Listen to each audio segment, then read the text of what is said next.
बिस्मिल्लाहिर्रहमानिर्रहीम, अस्सलाम वालेकुम students. My name is Mohammad Mohsin Murid. और जिस तरह हमने लास्ट क्लास के अंदर स्टार्ट किया था सैलरी को, कि हम सैलरी को देख रहे थे, उसे डीपली डिस्कस कर रहे थे। हमने उसके प्रैक्टिस क्वेश्चन भी किए थे कि पेपर में आपसे किस तरह वो सवाल पूछ सकता है एग्जामिनर। तो इसके अंदर हमने कल 3 कॉन्सेप्ट डिस्कस किए।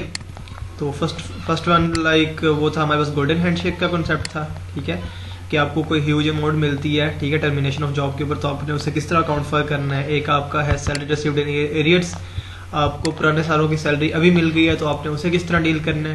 और तीसरा जो मेजर कॉन्सेप्ट था जिसके ऊपर हमारी हाफ क्लास लग गई थी, दैट वाज कन्वेंस, कि आपको अगर कन्वेंस मिलती है तो आपने किन किन स्टेप्स को फॉलो करना है ताकि आपको कोई इशू ना आए, आपका सवाल आसानी से हो जाए। तो आज नेक्स्ट कॉन्सेप्ट की तरफ चलते हैं जो कि हमारा है अकोमोडेशन का। अकोमोडेशन क्या होती है? अकोमोडेशन होती है कि आप कहीं जॉब कर रहे हैं, ठीक है, आपका एम्प्लॉयर आपको कहता है, जिसने आपको जॉब दी हुई है आपका वो एम्प्लॉयर होता है, ठीक है। तो एम्प्लॉयर आपको क्या कहता है कि यार इस तरह करो कि पहले वो कहता है गाड़ी ले लो। हमने पढ़ लिया गाड़ी की अकाउंटिंग किस तरह, गाड़ी का टैक्स के अंदर किस तरह आपने डील करना है। अब वो कहते हैं घर भी ले लो। तो उस घर का क्या करेंगे हम? घर तो हमें मिल गया, अब घर थोड़ी ना अमाउंट है। देखिए घर अमाउंट नहीं है हमारे पास, तो कितनी ऐसी अमाउंट होनी चाहिए जो हम अपनी सैलरी में ऐड करेंगे टैक्स पर्पसेस के लिए। तो उसके लिए हमें टैक्स वाला क्या कहता है, एफबीआर हमें क्या कहता है कि भाई आपने अकोमोडेशन में इतनी अमाउंट ऐड करनी है। वो ये कॉन्सेप्ट मैं भी बताने लगा हूं कि कितनी अमाउंट ऐड करनी है। यहां पर 2 चीजें होंगी, ठीक है। नंबर 1, आपने देखना है हमेशा जब भी आपको अकोमोडेशन मिले, आपने देखना है it should be higher of किस चीज का हायर ऑफ होना चाहिए? नंबर 1, ठीक है, number 1 45% of basic salary, 45% of basic salary, या the amount that would have been paid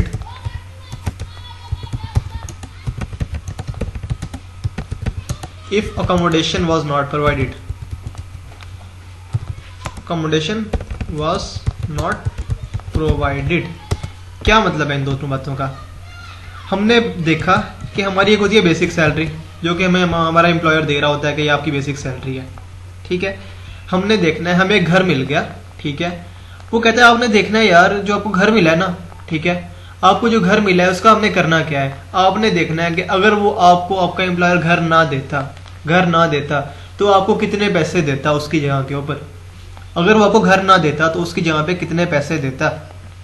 समझ रहे हैं मेरी बात को? ठीक है, अगर वो आपको घर ना देता तो आपको उसकी जगह पे कितने पैसे देता, ठीक है। या तो आपने देखना है कि आपकी बेसिक सैलरी का 45%, ठीक है, आपकी बेसिक सैलरी का 45% जो अमाउंट ज्यादा आ रही होगी वो आपकी सैलरी में अकोमोडेशन के नाम से ऐड हो जाएगी, ठीक है। सवाल करते हैं तब जब आपको डिटेल में समझ आएगा, ठीक है। मैं यहाँ क्वेश्चन लिखता हूँ। तो ये क्वेश्चन आपके सामने है। लिखता है जी मिस्टर अहमद, जो कि कौन है? एम्प्लॉयर है। एम्प्लॉयर ने क्या किया, आपको प्रोवाइड किया एक घर, कहाँ पर? डीएचए के अंदर, इररेलेवेंट जहाँ मर्जी दे दे, to mister Ali. Mister Ali को दिया जो कि एम्प्लॉई है, ठीक है। अब लिखता है कि per month rent was 75,000 rupees. ये रेलिवेंट बात है हमारे लिए। 75,000 पर मंथ रेंट है और बेसिक सैलरी इस बंदे की है जी मिस्टर अली की पर मंथ है 1 लाख रुपए। 1 लाख रुपए, ये 3 बातें रेलिवेंट है, 2 बातें रेलिवेंट है हमारे लिए। एक, पर मंथ रेंट कितना मिस्टर अहमद दे रहा है उस घर के ओनर को या उस कंपनी को जिसका वो घर है। डीएचए के अंदर जो घर इसने लेके दिया हुआ है मिस्टर अली को, ठीक है, उसका पर मंथ रेंट वो 75,000 रुपीज पे कर रहा है। और दूसरा, बेसिक सैलरी इस बंदे की है 1 लाख रुपए पर मंथ। हमने क्या पढ़ा? हमने देखा कि आपकी अकोमोडेशन उसकी जो अमाउंट होनी चाहिए वो हम लेंगे higher of 45% of basic salary, 45% of basic salary, the amount that would have been paid if accommodation was not provided. अब देखो अगर अकोमोडेशन आपको प्रोवाइड ना की जाती तो उस एम्प्लॉयर का मिस्टर अहमद का ये 75,000 रुपीज का रेंट नहीं इसे पे करना पड़ना था। तो हम अज्यूम करेंगे, हम देखेंगे कि अगर ये बंदा, ठीक है, अगर मिस्टर अहमद मिस्टर अली को ये घर ना देता तो इसका रेंट कितना होना था? 75,000 रुपीज पर मंथ, जो कि इसे पे नहीं करना पड़ना था। तो हम देखेंगे कि आपकी अमाउंट जो आएगी यहाँ पर 75,000 रुपीज पर मंथ है, लेट्स सी कि रेंट पर ईयर कितना निकलता है, 75,000 रुपीज मल्टीप्लाई बाय 12। एक तो इस चीज को हम देख अकाउंट फॉर करेंगे कि आपका रेंट कितना निकल रहा है साल का, और बेसिक सैलरी आपकी कितनी निकल रही है। आपकी बेसिक सैलरी है जी 1 लाख रुपए, 100,000 मल्टीप्लाई बाय 12। इसका हमने कितना परसेंट लेना है, 45% लेना है।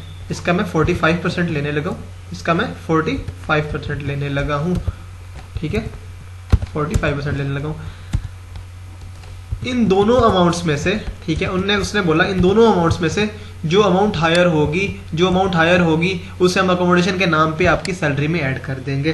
कुछ बात समझ आई? देखें यहाँ पर वो कहना चाह रहा है कि आपका जो एम्प्लॉयर है उसने आपको अगर घर दे दिया तो आपने देखना है कि वो बंदा अगर आपको ये घर ना देता तो आपको कितने पैसे उसकी जगह पे देता। तो ऑब्वियस सी बात है, अगर उसे रेंट ना पे करना पड़ता तो वो वही अमाउंट आपको उसकी जगह पे करता है। 75,000 रुपीज पर मंथ वो आपको आपके अकोमोडेशन के नाम पे इन कैश देता, ठीक है। लेकिन अब वो रेंट के नाम पर उस डीएचए में जो घर है उसके ऑनर को दे रहा है, ठीक है। अब आपने देखा कि आपकी सैलरी है पर मंथ 1 लाख रुपए, साल की बन गई 12 लाख रुपए, उसका मैंने 45% ले लिया। फर्स्ट पॉइंट मैंने पूरा कर लिया, ये वाला, ठीक है। मैंने ये फर्स्ट पॉइंट पूरा किया। अब मैंने देखा कि यार दूसरी अमाउंट क्या आनी चाहिए, the amount that would have been paid if accommodation was not provided. तो वो कितनी अमाउंट है, वो रेंट की अमाउंट निकल रही है 9 लाख रुपए की। तो हम देखेंगे इन दोनों में से हायर ऑफ 9 लाख या 5,40,000 में से कौन सा हायर ऑफ है, 9 लाख रुपए। तो हम चुप करके जब हम अपना यहाँ पर टैक्स की कैलकुलेशन कर रहे होंगे, यहाँ पर जब हम कैलकुलेशन कर रहे होंगे हम लिखेंगे बेसिक सैलरी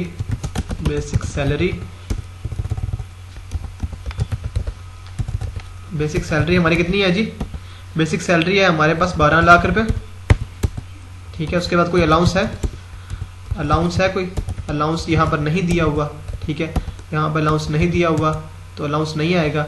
उसके बाद अकोमोडेशन के नाम पे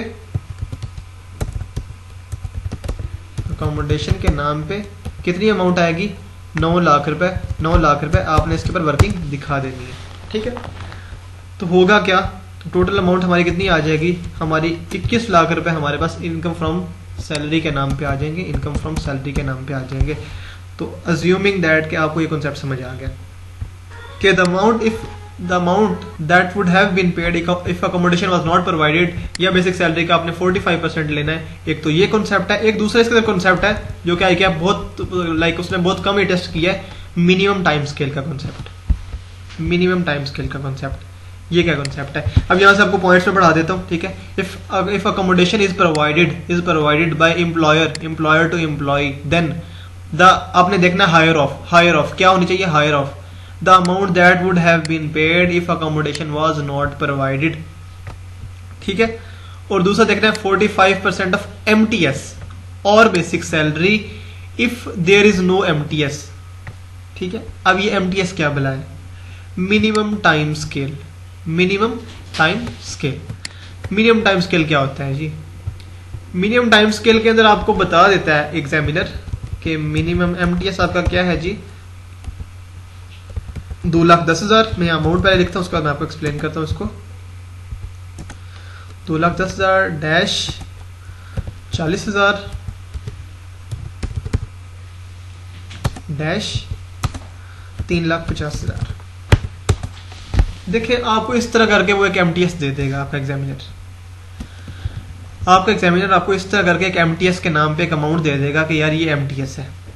आपने क्या करना है, इसका MTS का क्या मतलब है कि आपकी जॉब स्टार्ट हुई, आपकी स्टार्टिंग सैलरी है ये, ठीक है।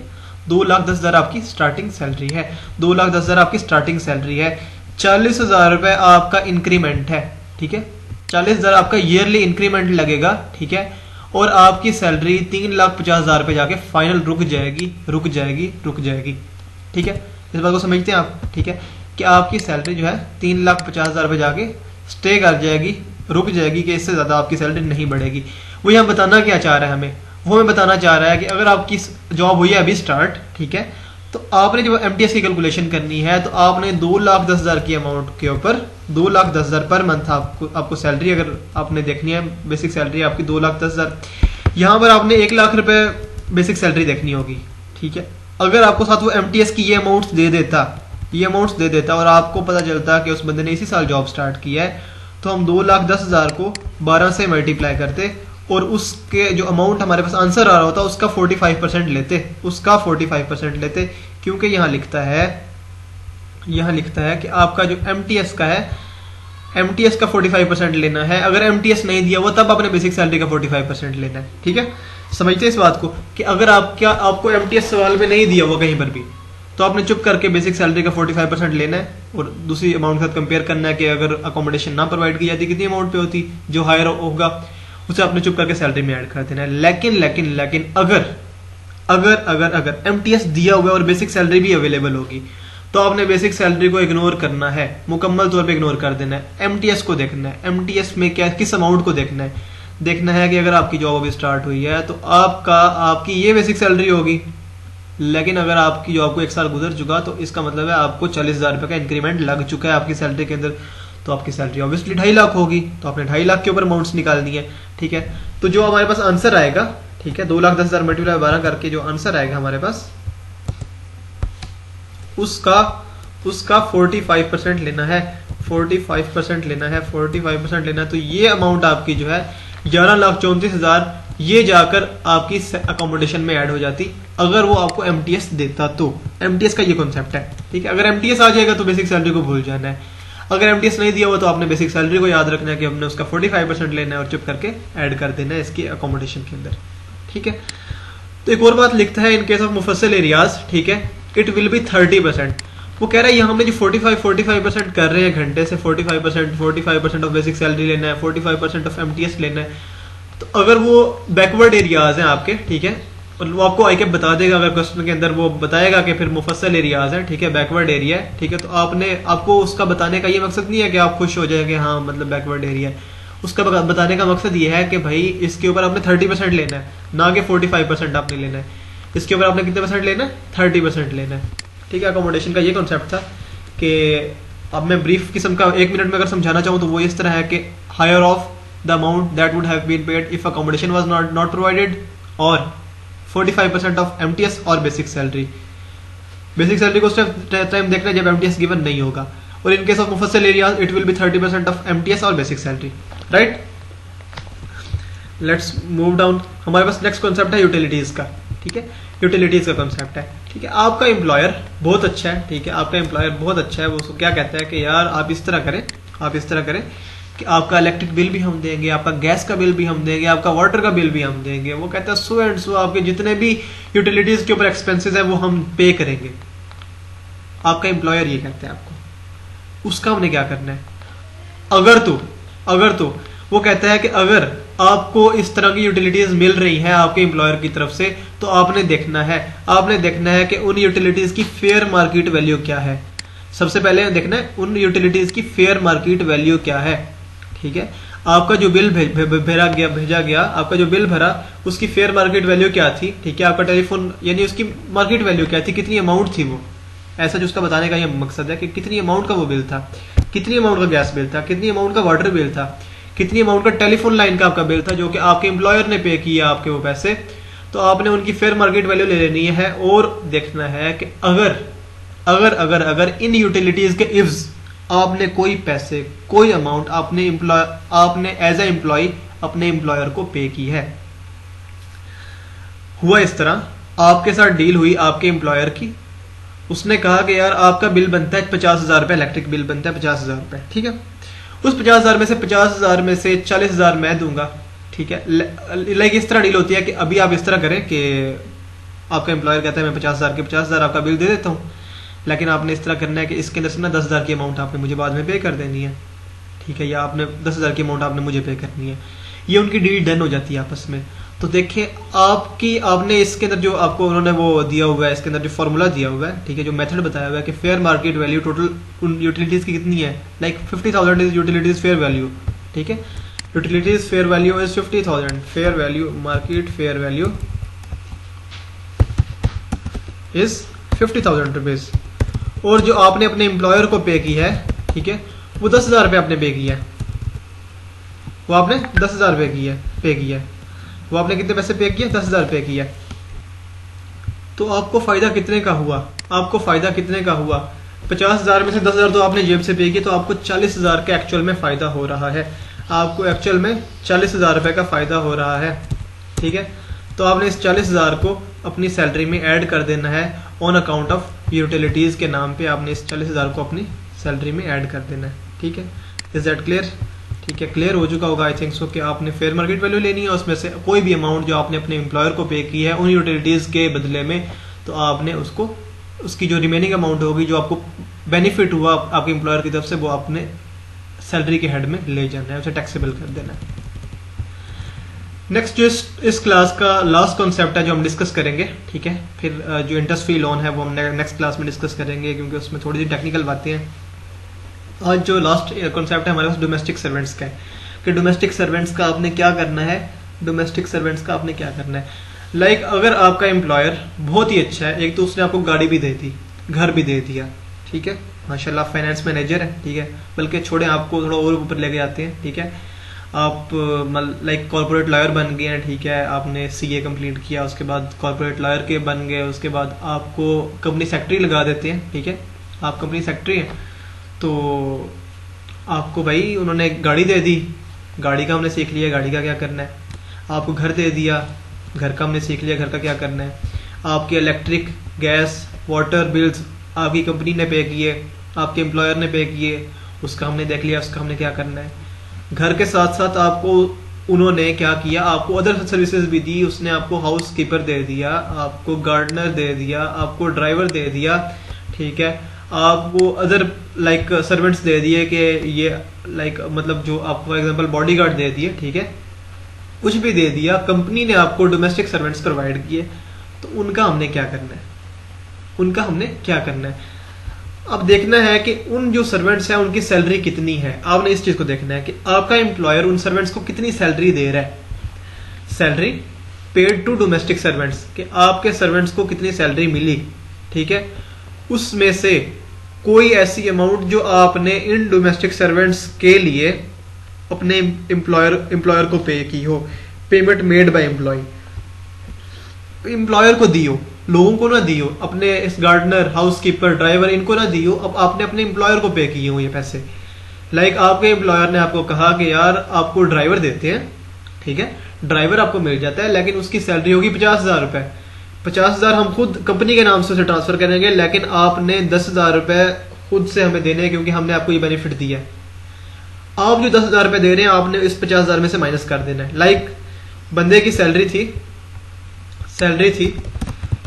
थी 1 लाख रुपए कर देते हैं, 100,000 उसकी सैलरी थी, और आपको कहा गया कि आपने इस बंदे की सैलरी के एवज हमें इस बंदे का जो आपको हमने ड्राइवर दिया है इसके अगेंस्ट आपने हमें 30,000 रुपए पर मंथ देने हैं, 30,000 रुपए पर मंथ देने हैं, ठीक है, 30,000 रुपए पर मंथ देने हैं, ठीक है। तो सबसे पहले तो इसकी ईयरली निकाल लेते हैं ना, इस अमाउंट को ईयरली निकाल लेते हैं कि साल की कितनी सैलरी थी, साल की कितनी सैलरी थी, 12 लाख। आपने पूरे साल अपने एम्प्लॉयर को इस ड्राइवर के लिए कितने पैसे पे किए, 3,60,000, 3,60,000। तो टोटल आपको कितना बेनिफिट हुआ। अगर आप ये खुद रख लेते अपने पास, खुद ये ड्राइवर रखते हैं, तो आपको टोटल 12 लाख पे करना पड़ता, लेकिन अभी भी आपने 3,60,000 पे किया, तो टोटल आपको बेनिफिट कितने का हुआ, 8,40,000 का। तो इस अमाउंट को हम क्या करेंगे, हम लेके जाएंगे अपनी सैलरी के अंदर under the head income from salary, ठीक है, हम इसे टैक्सेबल करेंगे। डोमेस्टिक सर्वेंट्स के नाम से हम एक वो अंदर एक लाइन आइटम ऐड करेंगे और उसमें लिखेंगे कि डोमेस्टिक सर्वेंट्स या housekeeper gardener so and so, आप कुछ भी लिखना चाहते हैं, उसमें कोई ममानियत नहीं है कि आप कुछ भी लिखें, लेकिन आप जो लिखेंगे उसमें से आपने देखना है कि आपकी जो सैलरी पे की गई है आपके डोमेस्टिक सर्वेंट्स को, उसमें से अगर आपने कोई अमाउंट अपने एम्प्लॉयर को पे की है उन लोगों के एव्स के जो काम कर रहे हैं आपके पास, तो आपने उसे अंदर से लेस कर देना है और जो आपकी अमाउंट आएगी वो सैलरी के अंदर टैक्सेबल हो जाएगी। यहाँ एक नोट लिखा हुआ है, यहाँ एक नोट लिखा हुआ है। नोट में क्या लिखता है, नोट में क्या लिखता है, वो नोट में लिखता है कि if any amount is paid by employ to servants, if any amount is paid by employ to servants, कि आपने सर्वेंट्स को कोई अमाउंट पे की, जो आपके पास ड्राइवर था आपने उसे जेब से वैसे पैसे दे दिए कि यार 10,000 रुपये आप रख लो, ठीक है, 20,000 आप रख लो, तो वो अमाउंट आपको यहाँ से लेस करने की इजाज़त नहीं होगी जो हम यहाँ पर कम कर रहे होंगे, ठीक है। सवाल थोड़ा सा इसके ऊपर कर लेते हैं, ठीक है, एक क्वेश्चन मैं इसके ऊपर लिखता हूँ और फिर मैं आपके साथ डिस्कस करता हूँ वो, ठीक है। तो ये क्वेश्चन आपके सामने लिखता है, company provide service of driver, ठीक है, driver to mister Ali finance manager, जो कि कंपनी के अंदर फाइनेंस मैनेजर है। तो सैलरी ऑफ ड्राइवर है कितनी है पर मंथ, उसकी है जी 30,000 रुपीज़ पर मंथ। इस चीज़ को देख ले, 30,000 रुपीज़ पर मंथ आपके ड्राइवर की सैलरी है, ठीक है। ड्राइवर की सैलरी कितनी है, 30,000 रुपीज़ पर मंथ। इसे आपने अंडरलाइन कर लिया। फिर देखते हैं जी मिस्टर अली ने कोई पे किया अमाउंट, हाँ मिस्टर अली ने पे किया, कितनी अमाउंट पे की है, 10,000 पे की है टू कंपनी। देखते हैं किसको पे किया है, कंपनी को पे किया जी, कितनी, 10,000 रुपये पर मंथ पे किया है, ठीक है, अगेंस्ट ड्राइवर। और मिस्टर अली आल्सो पे 5,000 rupees per month to driver, अपने उसने सर्वेंट को 5,000 रुपये पर मंथ पे किया। हमने क्या कॉन्सेप्ट पढ़ा, हमने देखा कि कोई सैलरी, सबसे पहले देखना है कि आपके डोमेस्टिक सर्वेंट को सैलरी कितनी पे हुई, ठीक है। देख लिया जी, लिखा यहाँ पर सैलरी पेड टू ड्राइवर को कितनी सैलरी पे हुई जी, आपके ड्राइवर को सैलरी पे हुई है जी 30,000 रुपीज़ पर मंथ इंटू 12 महीने सैलरी पे हुई, 3,60,000 पे हुई, ठीक है। उसके बाद amount paid by mister Ali ने कितनी अमाउंट पे की, लेकिन किसको, एम्प्लॉयर को, कंपनी को उसने 10,000 पे किया। 5,000 उसने ड्राइवर को दिया, 10,000 उसने कंपनी को दिया पूरे 12 महीने, 10,000 उसने कंपनी को दिया पूरे 12 महीने, ठीक है। उसने टोटल 3,60,000 सैलरी बनती थी ड्राइवर की, जो कि कंपनी ने पे की, अंदर से 1,20,000 रुपए मिस्टर अली ने पे किए। तो टोटल सैलरी, जो कि सैलरी का बेनिफिट आया, ठीक है, जो सैलरी का बेनिफिट आया मिस्टर अली को, वो कितने पैसों का था, वो 2,40,000 का था, उसे 2,40,000 रुपये का बेनिफिट आया। इस अमाउंट को हम सैलरी में ले जाएंगे और आप अभी देख रहे होंगे मैंने इस 5,000 रुपये को इग्नोर कर दिया, इस 5,000 पर मंथ को इग्नोर किया। क्यों किया, क्योंकि हमारे पास लॉ की प्रोविजन ये कहती है कि if any amount is paid by employ to servants, उसने सर्वेंट को खुद दिया, जेब से पैसा दिया, ठीक है, that will not be allowed to deduct from the salary paid to servants to find taxable income, ठीक है। समझो इस बात को कि हमारी सैलरी जो इस टोटल अमाउंट में से, इस ये जो हमारे पास यहाँ पर 3,60,000 की अमाउंट निकली थी, इसमें से हमें ये माइनस करने की इजाजत नहीं है, क्योंकि ये हमने अपनी कंसेंट से पे किए हैं, ठीक है। कोई लाजमी नहीं थे, ना पे करते तो भी चलता, लेकिन हमने खुद से पे किए, ठीक है। तो हम इसका कोई मतलब वो नहीं है कि हमें टैक्स के अंदर इसका रिलीफ मिल जाएगा, ठीक है। तो ये हमारे पास जब हम इसकी लाइक डोमेस्टिक सर्वेंट की कैलकुलेशन कर रहे होंगे तो हमने इस तरह इसको देख के करना है कि अगर कोई अमाउंट, टोटल सैलरी आपने देखनी है पहले कि आपके ड्राइवर को या जितने भी आपके डोमेस्टिक सर्वेंट्स हैं उनको कितनी पे की गई है, वो टोटल सैलरी निकाल लेनी है। फिर देखना है कि कोई भी अमाउंट आपके एम्प्लॉयर को आपने पे की है, ठीक है, आप एज अ एम्प्लॉय आपने एम्प्लॉयर को पे किया है, तो वो माइनस करने की इजाजत है। आपने एज अ एम्प्लॉय, ठीक है, अपने सर्वेंट को कोई अमाउंट खुद से पे किया है, that will not be allowed to deduct, ठीक है। तो that was the total concept जो हमने आई 3 कॉन्सेप्ट देखे, ठीक है। उनको मैं वन गो में कराता हूँ, ठीक है, 1-2 मिनट में आपको एक्सप्लेन कर देता हूँ, ताकि फिर जब नेक्स्ट लेक्चर देखेंगे इंशाल्लाह उसके अंदर फिर आपको क्लियर होती जाएंगी चीज़ें। नेक्स्ट हमने देखना है इंटरेस्ट फ्री लोन इंशाल्लाह, और अल्लाह पाक ने चाहा तो हमने सबसे पहले देखा अकोमोडेशन का क्या कॉन्सेप्ट था, ठीक है। अकोमोडेशन का कॉन्सेप्ट ये था, द अमाउंट हायर ऑफ लेनी है 45% ऑफ बेसिक सैलरी और एमटीएस, 45% ऑफ बेसिक सैलरी और एमटीएस, और the amount that would have been paid if accommodation was not provided, the amount that would have been paid if accommodation was not provided. इन दोनों में से जो भी higher होगा उसे हमने सैलरी में ले जाना है। एमटीएस का कॉन्सेप्ट मैं आपको बता चुका कि एमटीएस के अंदर जो स्टार्ट वाली आपको बताया जाता है वो आपकी बेसिक सैलरी होती है, ठीक है, बेसिक। उसके बाद ये ईयरली इंक्रीमेंट होता है, ठीक है, जो अंदर दिया हुआ होता है। उसके बाद ये मैक्सिमम सैलरी होती है जो कि आपकी मैक्सिमम हद तक जा सकती है, इससे ऊपर आपकी सैलरी नहीं जाएगी, ठीक है। उसके बाद अगर कोई यूटिलिटीज आपको दी गई हैं कंपनी ने, जिसके अंदर इलेक्ट्रिक बिल आपका पे कर दिया, गैस बिल कर दिया, वाटर बिल कर दिया, टेलीफोन बिल कर दिया, एटसेट्रा, कोई भी आपका यूटिलिटी बिल अगर कंपनी पे कर रही है तो आपने उन यूटिलिटीज की फेयर मार्केट वैल्यू देखनी है वो कितनी है, और फिर देखना है कि आपने एम्प्लॉयर को कोई पैसे तो पे नहीं किए, अगर कोई पे किए तो वो माइनस कर दो, अगर नहीं किए तो फिर ठीक है, अगर नहीं किए तो फिर ठीक है, वही अमाउंट आप अपनी सैलरी के हेड में ले जाएंगे। तीसरा कॉन्सेप्ट डोमेस्टिक सर्वेंट्स का। डोमेस्टिक सर्वेंट्स में क्या लिखता है, कोई भी अमाउंट ठीक है जो कि एज अ सैलरी आपने, ठीक है, कंपनी ने पे की डोमेस्टिक सर्वेंट्स को, total amount as a salary, उसे उठा के लिखना है, फिर क्या करना है, माइनस करनी है ऐसी अमाउंट जो कि आपने अपने एम्प्लॉयर को पे की हो अगेंस्ट दैट सर्वेंट्स, आपने अपने एम्प्लॉयर को जो अमाउंट्स पे की हैं वो माइनस कर देना है, ठीक है, और आपकी डोमेस्टिक सर्वेंट की अमाउंट आ जाएगी जो कि टैक्सेबल होगी अंडर द हेड सैलरी। लेकिन इस बात को इग्नोर करना है कि अगर आपने एज ए एम्प्लॉय अपने सर्वेंट्स को कोई पैसे पे किए हैं खुद से, that will not be allowed to deduct from income from salary to find taxable income. तो ये 3 कॉन्सेप्ट्स लास्ट 2 मिनट में मैंने पूरा एक्सप्लेन कर दिया कि इसमें हमने समझा क्या है, ठीक है, और उम्मीद करता हूँ आप लोगों को समझ आ गई होगी। इंशाल्लाह नेक्स्ट लेक्चर के साथ मिलते हैं, दुआ में याद रखिएगा। अल्लाह हाफिज़, बहुत शुक्रिया आप लोगों का।